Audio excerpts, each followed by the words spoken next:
দিন আগেকার কথা। যোগীপুর নামক এক গ্রামে ভোলা নামে একটি ষাঁড় গরু এদিকে ওদিকে ঘুরে ঘুরে বেড়াতো। সে ছিল খুবই শান্ত স্বভাবের, তাই গ্রামের সবাই তাকে একটু বেশি ভালোবাসতো।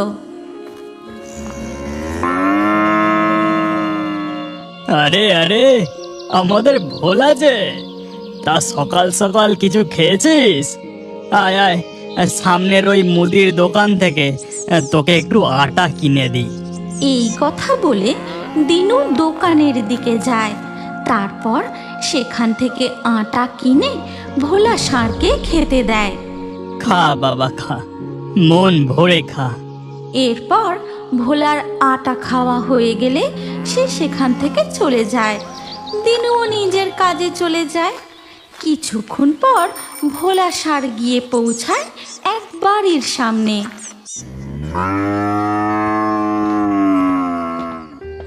ও গিন্নি, আমাদের ভোলা এসে গেছে গো, তাড়াতাড়ি বাইরে এসো, ওকে কিছু খেতে দাও।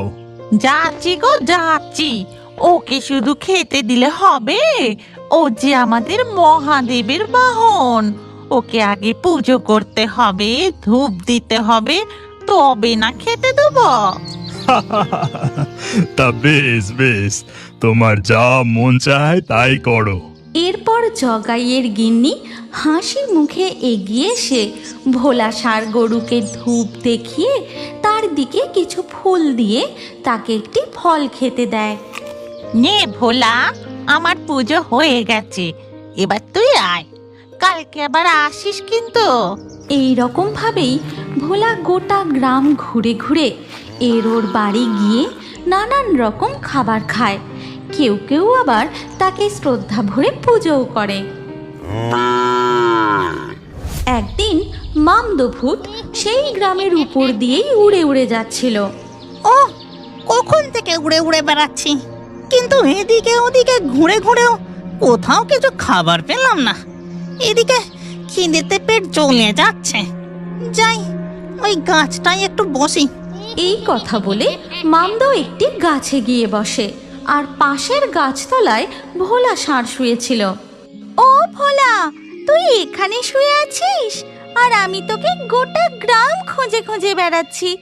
আচ্ছা, আজ তুই আমার বাড়ি গেলি না কেন বলতো? ও, বুঝেছি বুঝেছি, এত রোদে পথ চলতে চলতে তুই হাঁপিয়ে গেছিস, তাই না রে? এই নে, তোর জন্য আমি টাটকা রুটি করে এনেছি। এই কথা বলে মাধবী ভোলাকে রুটি খেতে দেয়। আর এই সব কিছু গাছের ডালে বসে বসে দেখতে থাকে মামদো। ও বাবা, এটা কি দেখছি আমি? এই বউটা নিজে এসে এই ভোলা নামের ষাঁড় গরুটাকে টাটকা রুটি খাওয়াচ্ছে। ভোলার তো বেশ মজা দেখছি। ও ভোলা, এখন আমি আসি রে, কাল আমাদের বাড়ি যেতে ভুলিস না যেন। ওরে বাবা, আবার বাড়িতে গিয়ে খাবার খাওয়ার নেমন্তন্ন জানিয়ে গেল। এই ভোলা ষাঁড় গরুর ব্যাপারটাই আলাদা। না, আমাকে এই ভোলার ওপর একটু নজর রাখতে হবে দেখছি। তারপর থেকে মামদো ভোলা ষাঁড়ের পিছু পিছু যেতে থাকে আর ভোলার প্রতি গ্রামের মানুষের ভালোবাসা দেখতে থাকে। বাবা বাবা, ব্যাপারটা মন্দ নয় তো। শুধু মানুষের বাড়ির সামনে গিয়ে গিয়ে দাঁড়াও আর মজা করে নানান খাবার খাও। ইস, আমি যদি ষাঁড় গরু হতাম বেশ ভালো হতো। এই কথা বলে মামদো সেখান থেকে উড়ে চলে যায়। তারপর একটা বড় বট গাছের ডালে বসে। সেই বট গাছেই ছিল শাকচুন্নির বাস। শাকচুন্নি মামদোকে দেখে একটু অবাক হলেও কিছু বলে না। একটু উঁচু ডালে বসে চুপচাপ শুধু মামদোকে লক্ষ্য করতে থাকে। আর মামদো গাছের ডালে বসে বসে সারা রাত ধরে ভাবতে থাকে। পেয়েছি, একটা বেশ ভালো বুদ্ধি পেয়েছি। আর সকাল হতেই মামদো নিজেই অবিকল ভোলার মতো একটা ষাঁড় গরুর রূপ ধারণ করে। তারপর মনে মনে বলে, এবার বেশ মজা হবে। আমি ওই আসল ভোলা ষাঁড় গরুর আগেই সবার বাড়ি পৌঁছে যাব, আর পেট ভরে সব খাবার খেয়ে নেব। এই কথা ভাবা মাত্রই মামদো সেখান থেকে চলে যায়। কিন্তু গাছের ডালে বসে শাকচুন্নি ভাবে, এটা কি হলো? ওই ভূতটা হঠাৎ ভোলা ষাঁড়ের রূপ ধারণ করলো কেন? আমাকে তো ব্যাপারটা দেখতে হচ্ছে। এই কথা বলে শাকচুন্নিও মামদো ভোলার পিছু নিতে থাকে, আর মামদো ভোলার ব্যাপার স্যাপার দেখতে থাকে। তারপর সমস্ত কিছু দেখে শাকচুন্নি মনে মনে ভাবে, ও মা, এ কি গো? ছদ্মবেশ ধারণ করে ওই ভূত যে ভোলা ষাঁড় গরুর উদ্দেশ্যে দেওয়া খাবারগুলো খেয়ে নিচ্ছে। মামদো ভূত ষাঁড় গরু সেজে সমস্ত খাবার খেয়ে চলে যাবার পর যখন আসল ভোলা বাড়ি বাড়ি ঘুরে খাবার খেতে যায়, তখন ও কি রে ভোলা, তুই আজ আবার এসেছিস যে? এই তুই একটু আগে খেয়ে গেলি। এই কথা শুনে ভোলা ভারী অবাক হয়। সে অবলা জীব, মুখে কিছু বলতে পারে না, তাই সেখানে আর না দাঁড়িয়ে এগিয়ে গিয়ে আর একটি বাড়িতে যায়। ও মা ভোলা, এই তুই একটু আগে রুটি খেয়ে গেলি, তোর আজ খুব খিদে পেয়েছে বুঝি? দাঁড়া, আর মাত্র একটা রুটি আছে, দিচ্ছি। এই কথা শুনে ভোলা আবারও অবাক হয়, কিন্তু সে মুখে কিছুই বলতে পারে না।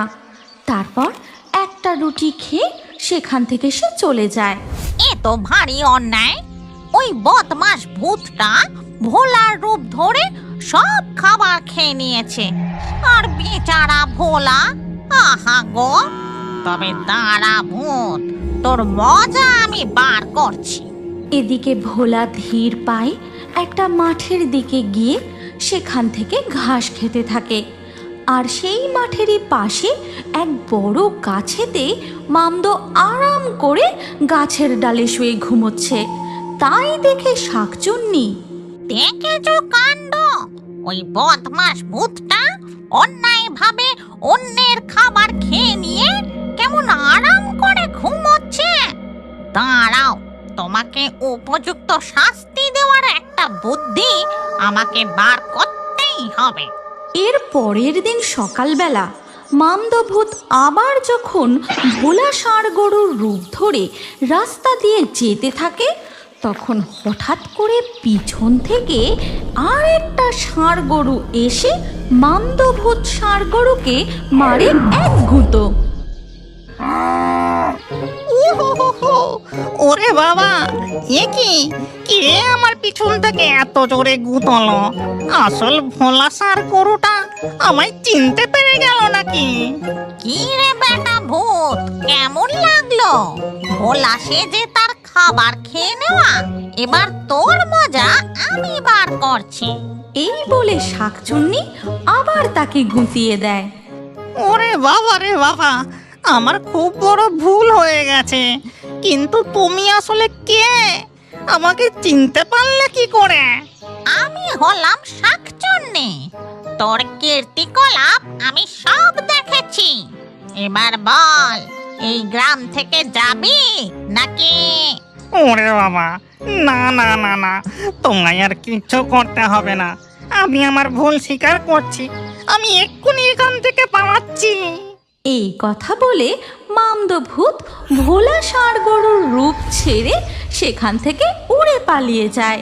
তারপর শাকচুন্নিও নিজের রূপ বদলে আবারও সেই বটগাছের দিকে চলে যায়, এবং আসল ভোলা ষাঁড় গরু প্রতিদিনের মতোই মনের আনন্দে গোটা গ্রাম ঘুরে ঘুরে সকল গ্রামবাসীদের আদর ও তাদের দেওয়া খাবার খেয়ে দিন কাটাতে থাকে। তুমি কি জানো তোমার